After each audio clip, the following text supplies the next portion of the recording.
commencement, Dieu créa les cieux et la terre.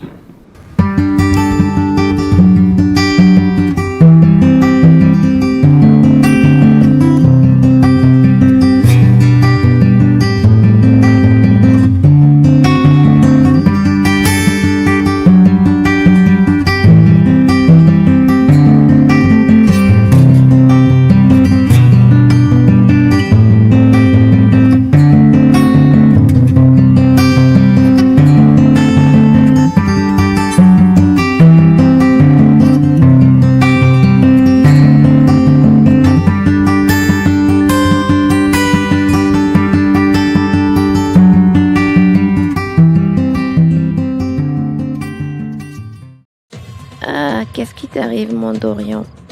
Tu énerves tout d'un coup. Faut pas s'affoler. C'est juste un nom. La connais-tu? Bah non, je ne m'affole pas du tout. Et bah oui, je ne la connais pas. Bon, c'est pas comme si je m'ennuyais, mais je suis fatigué. Je vais aller me coucher. Tu as raison. Alors nous coucher. Ah là là. Alors, Atalia, es-tu prête à t'engager dans les eaux du baptême? Oui, je suis prête à le faire. D'accord, nous allons commencer. Mais avant, as-tu des péchés ou des choses qui te reviennent en tête dont tu ne t'es pas repenti? Ou aimerais-tu faire une prière à Dieu? Pour le moment, non. Mais une prière à Dieu, oui, j'aimerais bien. D'accord, vas-y. Père, ce jour où je décide de m'engager à une bonne conscience envers toi, je prie au Dieu pour ne plus retomber dans les mêmes travers. Seigneur, aujourd'hui je décide ouvertement de me donner à toi et de te suivre et de t'obéir. Père, ma crainte est de retomber dans les mêmes travers.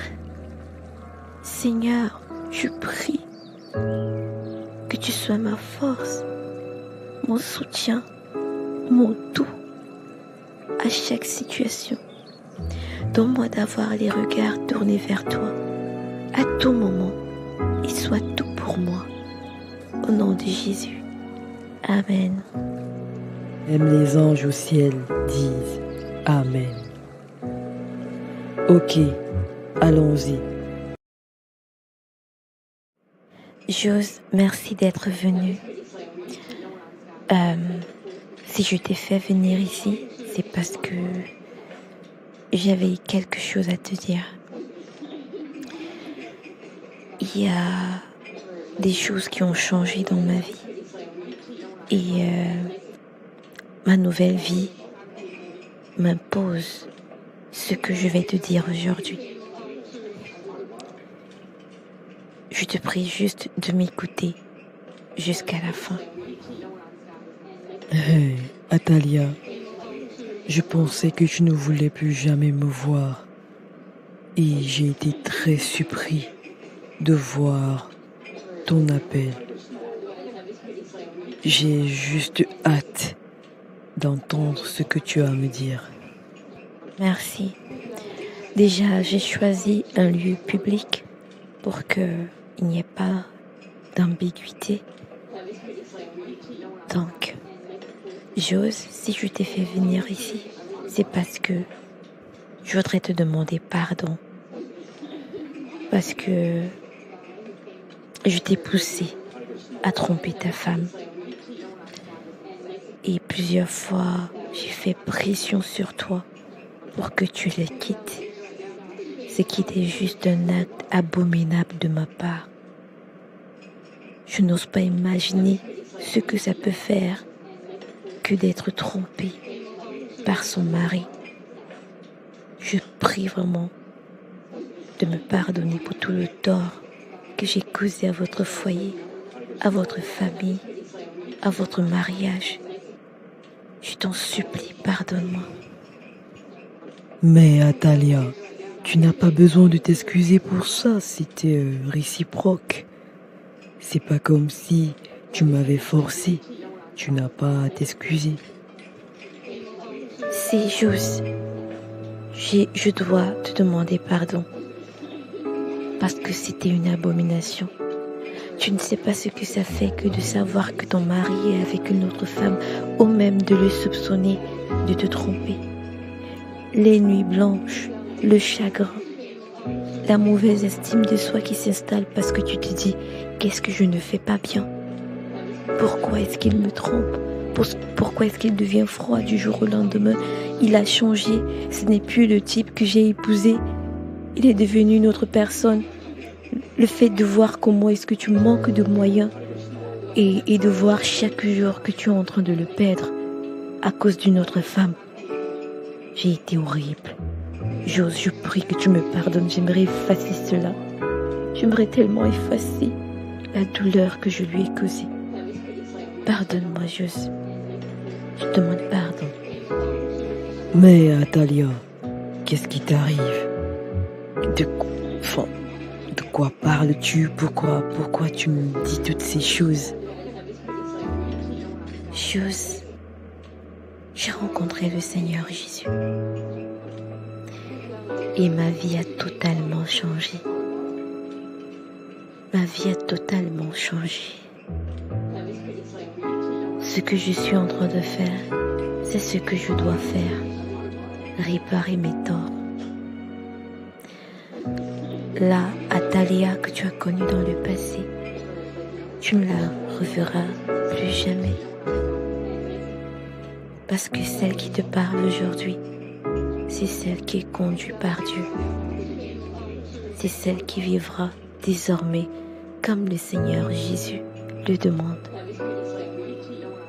Donc voilà, je souhaite que tu connaisses la même expérience. Tant mieux pour toi. Si tu as décidé de rencontrer ton Seigneur Jésus, bah oui, c'est bon, vas-y. Mais de là à venir foutre le bordel dans ma maison, jamais. Atalia, qu'est-ce qui ne va pas avec toi ? Mais dites-moi que je rêve, c'est pas possible. Bon, je pense que j'en ai assez entendu pour aujourd'hui. Je vais retourner à mon poste. Chouette, tu as animé ma pause. Jose, je t'ai dit la vérité. Après, tu es libre de penser ce que tu veux. Ok, si tu veux partir, tu peux partir. Au moins, tu m'as écouté. Et je te remercie pour ça. Vraiment, Atalia, n'importe quoi. Qu'est-ce qu'il ne faut pas entendre ? Excusez-moi, monsieur Jose, tout va bien ? Désolé, Saya, j'étais un peu dans les nuages. Mon rendez-vous de l'après-midi est déjà là. Elle est déjà là. J'ai regardé son dossier, tout va bien. Donc, normalement, tout y est. Merci, Saya. Vous êtes d'une efficacité. Je vous en prie. Alors, d'après les résultats des analyses, il en ressort que Madame Cori Kassala, vous souffrez d'un trouble d'ovulation. Qu'est-ce que ça signifie ? C'est grave. Ça peut s'arranger. Un trouble d'ovulation signifie mal ovulé ou alors la femme n'ovule pas du tout. Les troubles d'ovulation peuvent être dus à des troubles hormonaux des ovaires vieillissants. Les principales causes de troubles d'ovulation sont soit ovariennes, soit hypothalamo-hypophysaires, dues à une anomalie de sécrétion hormonale. Et pour cela, nous avons le traitement adéquat. D'accord. Quelles sont les possibilités de traitement ? Dans un premier temps, je vous prescrirai le Clomid. C'est un traitement oral. Il se présente sous forme de comprimé à prendre quotidiennement à raison de 2 prises par jour pendant 5 jours par cycle. Et il faudra que vous veniez régulièrement faire des échographies pour voir l'évolution du traitement. Donc, pour le moment, je vous donnerai d'abord du clomide.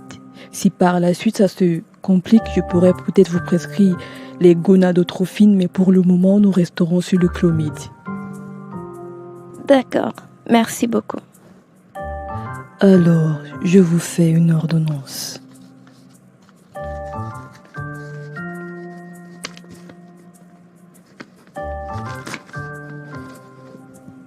Voilà, vous avez tout.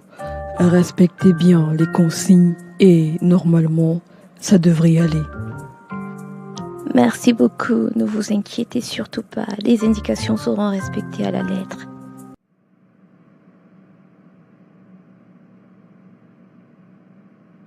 Aujourd'hui, j'aimerais qu'on parle un peu des dangers du manque d'humilité.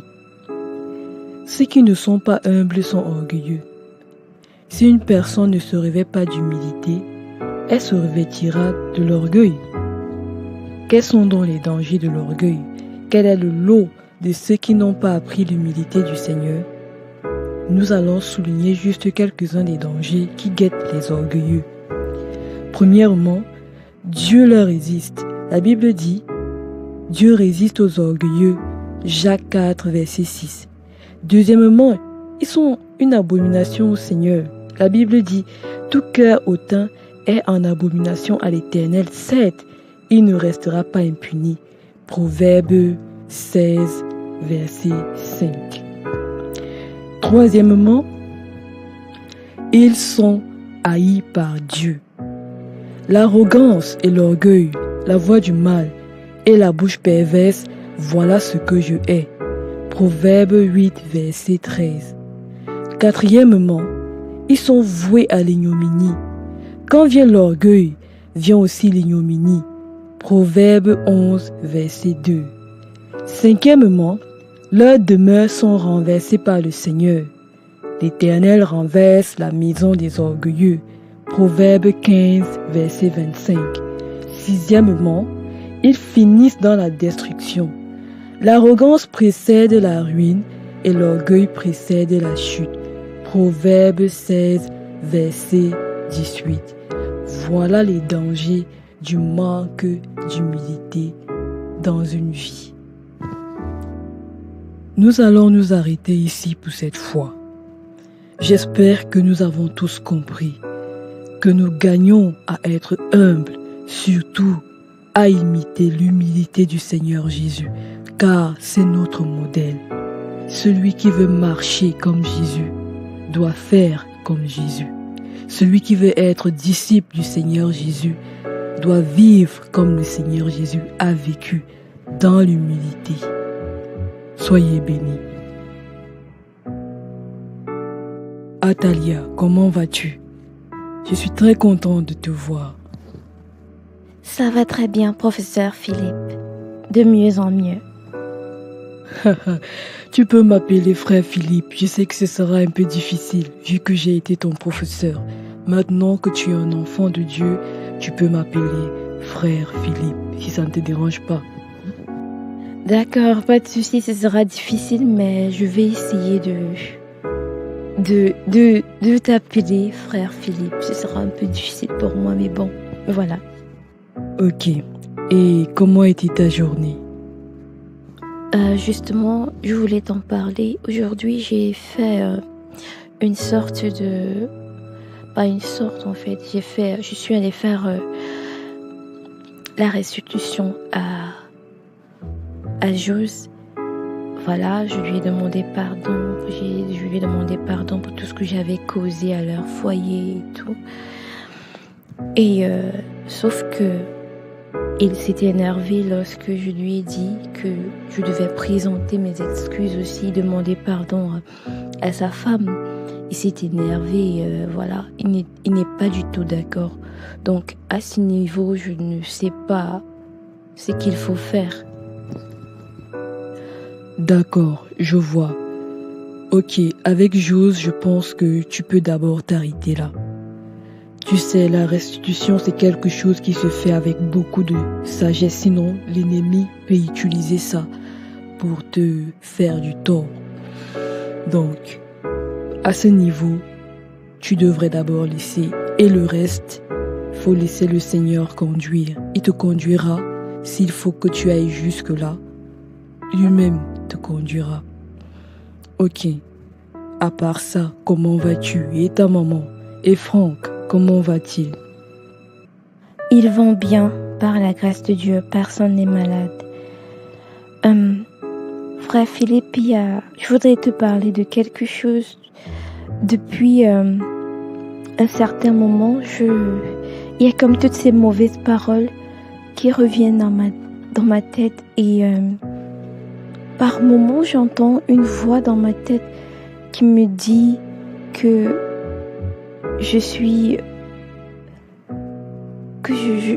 personne ne m'épousera, que voilà, je ne suis bonne à rien, que je suis laide, que je ne suis qu'une femme qui a été destinée à être la maîtresse des hommes mariés.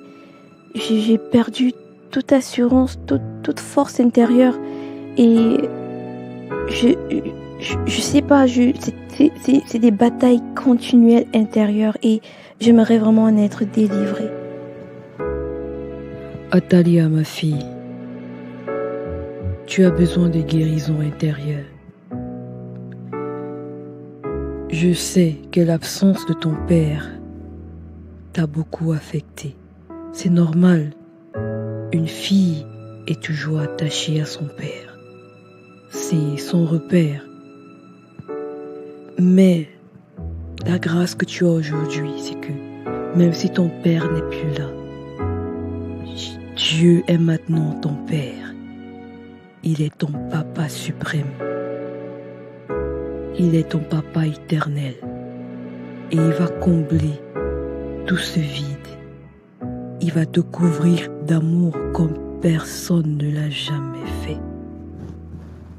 Ensuite, j'aimerais que tu m'écrives sur un papier toutes ces mauvaises paroles, que ce soit de tes relations passées, de tes camarades, de ton entourage, toutes les mauvaises paroles que tu as entendues depuis que tu es petite jusqu'à cet âge.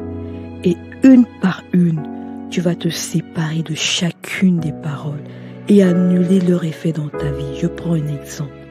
Si quelqu'un t'a dit « tu n'es pas une femme à épouser », tu prends cette parole, tu dis « j'annule cette parole dans ma vie et je proclame que cette personne n'est pas Dieu et je détruis cette parole et je m'en sépare, esprit, âme et corps, au nom de Jésus-Christ, et je détruis l'influence de cette parole dans ma vie, aujourd'hui et maintenant, au nom de Jésus. » Voilà un peu comment tu vas procéder.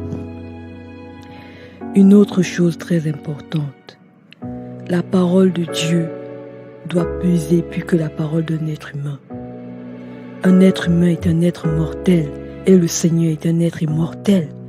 Alors, d'où vient-il que la parole d'un être mortel qui a mal au ventre comme toi puisse avoir plus de poids que la parole de Dieu? Tu dois t'armer de la parole de Dieu, tu dois connaître la parole de Dieu. D'ici le mois prochain, j'aimerais que tu me finisses ton Nouveau Testament, que tu sois saturé de la parole de Dieu, que tu connaisses les Écritures. Le Seigneur Jésus a combattu le diable au désert avec la parole de Dieu. La parole de Dieu est une épée.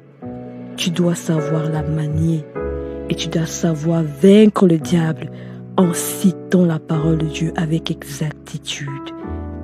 Voilà un peu. D'accord, frère Philippe, je ferai ça. J'ai déjà fini ma première lecture du Nouveau Testament et là, je voulais commencer ma Bible entière, mais je vais encore relire le Nouveau Testament comme tu me le demandes. Et j'aimerais vraiment connaître les Écritures. Je veux que les Écritures soient imprégnées dans mon sang. Je veux connaître la parole de Dieu. Je veux vraiment me remplir de Dieu, vu que la parole de Dieu, c'est Dieu. Je prie vraiment pour travailler à connaître les Écritures avec exactitude. C'est très bien. Et une autre chose, tu dois pardonner à toutes ces personnes, car le Seigneur dit dans sa parole que si nous ne pardonnons pas, il ne nous pardonne pas aussi. Pardonne-nous comme nous pardonnons à ceux qui nous offensent. Donc si tu pardonnes peu, le Seigneur te pardonnera aussi peu. Tu dois pardonner de tout ton cœur, car c'est une loi spirituelle. Le pardon est une loi spirituelle. D'accord, il s'est fait tard. Je ne veux pas que tu rentres très tard à la maison. Faut pas que ta maman t'inquiète. Dépêche-toi de commencer à rentrer. Car frère Philippe, ça me fait beaucoup de bien de causer avec vous. Je remercie le Seigneur pour ce que je suis aujourd'hui. Je suis trop contente. Gloire à Dieu. Tu es comme ma fille. Allez, viens là.